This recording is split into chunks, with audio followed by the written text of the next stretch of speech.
2013-14 has been a year of both achievement and change for the Department of Foreign Affairs and Trade. In a time of transition around the globe and in our region, our work advanced Australia's national economic and development interests. The Department placed economic diplomacy at the core of our international engagement. In practice, this means that at all of our overseas posts and in Australia, we are committed to promoting trade, investment, growth and business. 2013-14 was the most intensive period of free trade agreement negotiations in the Department's history. We finalised free trade agreements with Korea and Japan, made significant progress towards a free trade agreement with China, and advanced discussions on others, including the Trans-Pacific Partnership and the Regional Comprehensive Economic Partnership. We saw good returns on our investments in the bilateral relationships that most impact Australia's strategic environment and economic prospects, and our targeted regional and multilateral diplomacy, including in ASEAN and the East Asia Summit, advanced our objectives of regional stability and prosperity.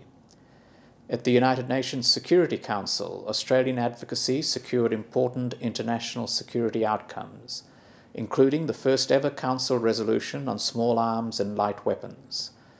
The pilot phase of the New Colombo Plan was a major achievement. Over time, it will lift knowledge of the Indo-Pacific in Australia and strengthen Australia's linkages to the region.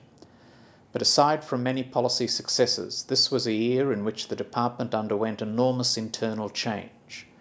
Climate change negotiations and some international tourism policy became DFAT responsibilities in late 2013.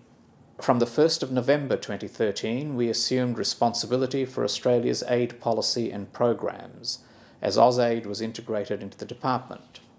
We advised on and implemented the government's new aid policy and performance framework, which aligns the aid program with our foreign, trade and economic priorities and encourages sustainable economic growth to reduce poverty, lift living standards and enhance stability in our region. I'm pleased that the significant and complex integration process was finalised on time by the end of the reporting year. Our passports and consular services remained in high demand. We assisted 14,000 Australians overseas and issued 1.8 million passports and other travel documents. There's no doubt that this has been a challenging year for the Department, but we have risen to meet that challenge. With the hard work and professionalism of the Department's dedicated staff in Australia and overseas, I'm confident that we are well positioned to meet the challenges of the year ahead. I invite you to explore the online annual report to learn more of the Department's performance and achievements in 2013-14.